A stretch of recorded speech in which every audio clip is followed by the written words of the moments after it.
Wedding එකට ලංකාවට ගිය දවස. මේ වීඩියෝ එකෙන් අපි ඔයාලත් එක්ක ෂෙයා කරගෙන අපේ වෙඩින් සිලෙක්ෂන්ස්. මේ තියෙන අපේ හොටෙල් එක. පැරඩයිස් ඉන් බොල්ගොඩ තමයි අපි සිලෙක්ට් කරගත්තේ. මේ තියෙන අපේ වෙඩින් හෝල් එක. ඇත්තටම මේකේ ගාඩන් විව් එක තමයි ලස්සනම. නයිට් ෆන්ක්ෂන් එකට ගාඩන් විව් එක නම් සුපර්බ්. ඉතින් ඊට පස්සේ අපි කෝඩිනේටර්ත් එක්ක අපේ වෙඩින් ඩෙකොරේෂන්ස් ඒවා මේවා ඔක්කොම ටික කතා කරගෙන සිලෙක්ට් කරගත්තා. ඊළඟට ෆුල් පේමන්ට් එකත් කරා. ඊට පස්සේ අපි වෙඩින් ඉන්විටේෂන් ටිකට ලෑස්ති වුණා. ෆස්ට් ඉන්විටේෂන් එක අපි දුන්නේ අපේ බාප්පට. බුදු පහන තියලා තෙල් වලන් ලිප තියෙන චාරිත්‍රාත් කරා. අපි ලංකාවට එන්න කලින් අපි වෙඩින් එකට සිලෙක්ෂන්ස් කරන සප්ලයර්ස්ලා කලින් ඉඳන්ම චූස් කරගෙන තිබ්බේ. ඒක අපිට ලොකු උදව්වක් වුණා. අපි අපේ එන්ටයර් ටීම් එකටම ෂූස් වලට සිලෙක්ට් කරගත්තේ bridal shoe gallery. Shoes quality එක වගේම ඒගොල්ලන්ගේ ප්‍රයිසස් රීසනබල්. ඒ නිසා අපි බ්‍රයිඩල් ෂූ ගැලරි එකෙන් තමයි අපේ ෂූස් කරේ. ඊට පස්සේ අපි අම්මලාට සාරියසුත් බලලා එතන වැඩ ටික කම්ප්ලීට් කරගත්තා. රියල් ලෙදර් බ්‍රයිඩල්ස් ලාගෙන් තමයි අපි බ්‍රයිඩල් ඩ්‍රෙසස් කරේ. බ්‍රයිඩ්ස් මේඩ් ලාගේ ඩ්‍රෙසස් නම් මම කස්ටමයිස් කරගත්තා. අපි කිව්ව විදියටම අක්කි අපිට ලස්සනට වැඩේ කරලා දුන්නා.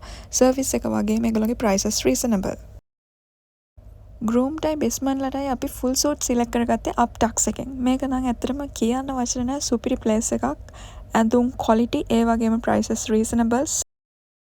අපි වෙඩින් එකට කප් කේක්ස් දෙනවා කියලා තමයි හිතුවේ. ඉතින් ගෙදර වැඩේ කිද්දී වෙන කාටවත් කප් කේක්ස් ඕඩර්ස් දෙන්න ඕනේ නැහනේ. ඉතින් හස්බන්ඩ් තමයි අපේ වෙඩින් එකට කප් කේක්ස් හැදුවේ. අපේ ගෙදර හැමෝම ඒකට සපෝට් එක දුන්නා. ඇත්තටම ඒක හරි ලස්සනට ආවා. ඒ වගේම කප් කේක් එකත් පට්ට රසයි.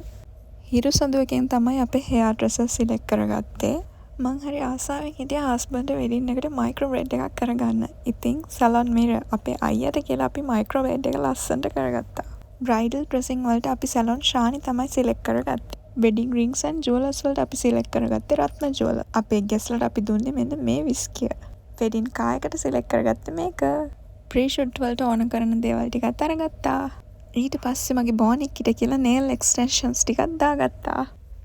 මේ අපේ බීච් ප්‍රී ෂූට් එකට බෙන්තොට බීච් එකට යන ගමන්. ඉතින් කට්ටිය හම්බුනේ හෙන කාලෙකින් මේ කට්ටියත් එක්ක chat එකක් දාගෙන බීච් එකට යන ගමන්. මේ තියෙන්නේ බීච් ප්‍රී ෂූට් එකේ කැප්චර් කරගත්ත ලස්සන මොමන්ට්ස් ටිකක්. ඒ වගේම මේ තියෙන්නේ කිරළ view එකේ අපි කැප්චර් කරගත්ත ලස්සන මොමන්ට්ස් ටිකක්. ඉතින් ඔන්න ඔය විදියට තමයි වෙඩින් සිලෙක්ෂන්ස් ටික උනේ. මේ තියෙන්නේ අපි දෙන්නගේ ලස්සනම දවසේ උදේ අපේ ගෙදර. හැම ගෑල් ළමෙක් වගේම මාත් හරි ආසාවෙන් හිටියා මගේ වෙඩින් එක දවසේ මේ වගේ ලස්සනට ඉන්න. ඉතින් හිතුව විදියටම සැලොන් ශානි, මාවයි, මගේ අම්මවයි, නංගිවයි, මගේ යාළුවවයි අපි ඔක්කොම හරි ලස්සනට ඩ්‍රෙස් කරා. ඉතින් තාත්තා, හස්බන්ඩ්, අපේ බෙස්මන්ලා දෙන්න මේ හැමෝම ඩ්‍රෙස් කරේ සැලොන් මිරර්. අපේ අයියා තමයි ඒගොල්ලොම මේ විදිහට ලස්සනට රෙඩි කරලා දුන්නේ. ඉතින් ඔන්න ඔය විදිහට තමයි අපි අපේ ලස්සන දවසට ලෑස්ති වුණේ. ෆුල් වෙඩින් වීඩියෝ එකෙන් හම්බෙමු. Thanks for watching and subscribe my channel.